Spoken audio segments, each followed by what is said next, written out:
Hello, welcome to Sports Talk Live here at Westchester University. I'm your host, Josh, and I'm here with my co-host, Danny and Matt. Thank you for tuning into our last episode of Sports Talk Live. We were happy to receive over 260 views on YouTube, and hopefully as the show continues, we will continue to expand and reach all sports fans around campus. Today we are going to be covering field hockey and volleyball from this past week, as well as a short rundown of men and women's soccer. Now I'm sure you have all heard about some of the most outstanding athletes this season on campus, not only here at Westchester, but also in the PSAC. Today we'll have Rondell White and Ronell Williams here in the studio to give us the inside scoop about their impressive 6-0 record. Our producer Paige Elliott will be covering the interview. And of course, we can't stop the show without talking about some Eagles. Diving right in, the field hockey team played Shippensburg this past Wednesday, but came up short, losing the competition 2-1. Shippensburg remains undefeated at 11-0, ending Westchester's 4-0 run. Kelsey Likens scored for the Rams, and Audrey Bonneville had four saves in the cage. Well, Josh, you did know that the Rams didn't get to keep their head down for very long because they came right back into the swing of things this Saturday. Westchester bounced right back with the 6-3 win over Ursinus, capturing the 35th annual Eleanor Snell Cup Series between the two regional field hockey powers. Kelsey Likens scored a pair of goals and assisted the two others to lead the team. Westchester is now 8-3 overall. Well, Westchester returns to action this Tuesday when they travel to number 2 Millersville for the PSAC showdown. They are 4-1 in the PSAC now. Well, Kelsey Likens is leading her team in 3 categories, with 11 goals and 31 points and 9 assists. That's very impressive. Let's not forget about Steph Perry. She is now behind Likens with 16 points and is also in the top 5 category. Let's take a look at the women's volleyball team. This past week, the Lady Rams took a trip to Pittsburgh to take on the University of Johnstown. The squad dropped a 3-0 decision to host Johnstown in the PSAC East action Thursday evening. Samantha Augustini notched a double-double with 13 digs and 23 assists for the Golden Rams. Becoming comfortable with her new position as the team setter, Tyler Shaffer led the team with 8 kills, also adjusting to her new position due to injuries. On Friday, the Rams took a trip to Lock Haven University to battle the Lady Eagles. Dropping another 3-1 decision, Julia O'Brien led the team with 14 kills for the Golden Rams. Dana Merkel added the team high of 18 digs, and the Rams are at 10-8 overall and 2-7 in the PSAC.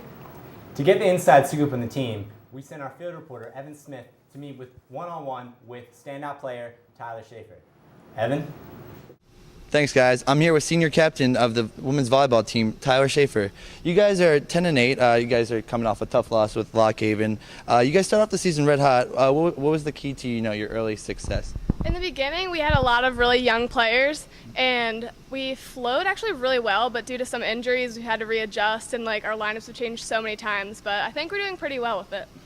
And how big is a role of confidence? Is it a big issue with you guys winning and losing?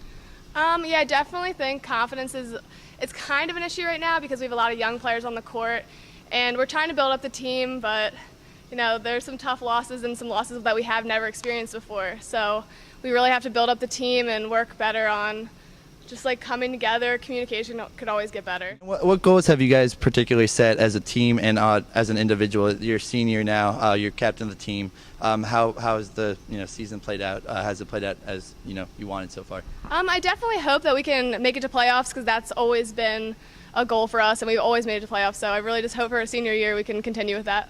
Great. I'm here with captain of the volleyball team, Tyler Shaffer. Guys, thanks a lot. Back to you. Well, thanks, Evan. Guys, the Rams seem to be struggling a little bit in their division this year, but I guess that's to be expected with all the injuries they've been having. Well, every game there's always a new leader in kills, digs, and doesn't seem to be one person consistently leading the team. That shows is great teamwork within the Lady Rams. With a brief look at soccer, the men took on the rivals Millersville University Saturday. Defeating them 2-0, Connor Maloney netted 2 goals in 4 minutes for the Rams, moving them to first place in the conference. The Rams are now 4-1 in the PSAC and 7-1 overall.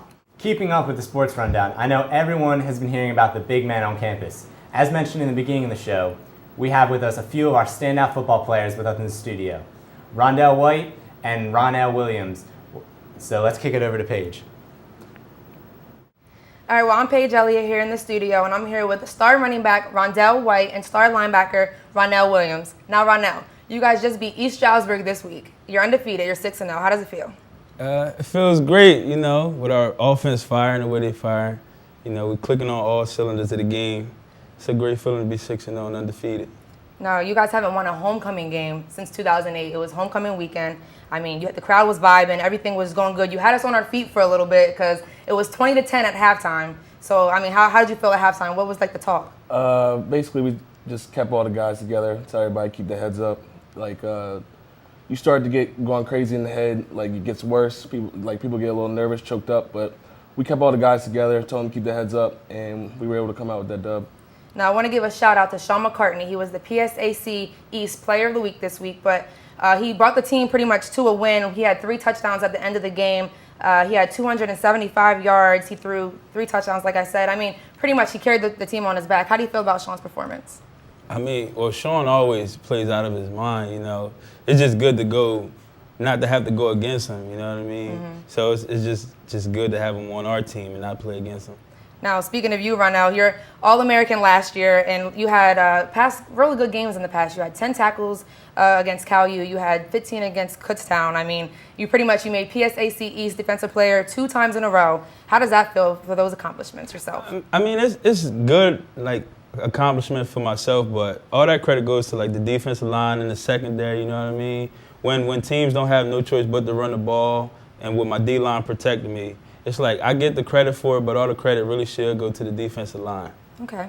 And for you, I mean, you had great performances this whole season. This is the 4th time you ran for over 100 yards. You didn't score this game, but this is the first time you haven't scored in a while. I mean, your offense definitely held you down. But how do you feel, on the offensive side? I mean, that your team really performed and did what they had to do for you. But how did you feel about your performance? Well, my performance, I thought I had a great game. Coach put me in a good spot to be successful. But all the credit really goes up to the offensive line. They create the holes, and I just run through them and do what I do best and make a couple guys miss here and there. And I didn't score, no big deal. We still won. That's all that matters. Exactly. I mean, I always go to every game. I'm a proud supporter of the football team, and I mean, you guys are, like I said, 6-0. That's huge. I think the record was 8-0 before. Was that the highest that it's ever been since 1974? Is that it? So I mean, they're looking to play Lock Haven this Saturday, 12 p.m. I'm here with 2 All-Americans, so it's definitely good to be here in the studio with them. But I'm going to kick it back to you guys, Ronell and Rondell. Thanks for having us here, and thanks for having us see you on the next show. time. Finishing out our show, we have to talk about the Eagles and recent success. They have had 2 straight victories, one against the Giants and one against the Tampa Bay Bucks. Vic, he has been injured, but, it's always a constant injury with Vic. And Nick Foles has been taking over the team with 3 touchdowns last game and 296 yards. And he threw for 22 and 31. All right, but what do you guys think about Chip Kelly's offense? Do you think it's starting to work, or what do you think? Well, I don't know. The defense has been struggling a lot recently. I mean, teams are still scoring a lot of points on them. If they're going to win, they're going to have to, keep it, do a little better. Right. I agree. Cowboys are tied with the Eagles for first place in the NFC East, so it should be interesting. All right, but let's get down to some serious business. Who do you think is going to start as quarterback this Sunday? Foles or Vic? Well, I think Foles should start. He's been playing great the past 2 games, and when someone's doing that good, you have to keep him in. You just have to. Right. Granted, Foles has been playing well, but Vic is a veteran quarterback, so hopefully he comes off his injury strong and motivated to take the Eagles to the next level. I guess we'll see. That will conclude this week's episode of Sports Talk Live. Make sure you check us out every week on YouTube and share our link on Facebook and Twitter as we bring you the latest sports news for the university. Until next time, take it easy, Westchester.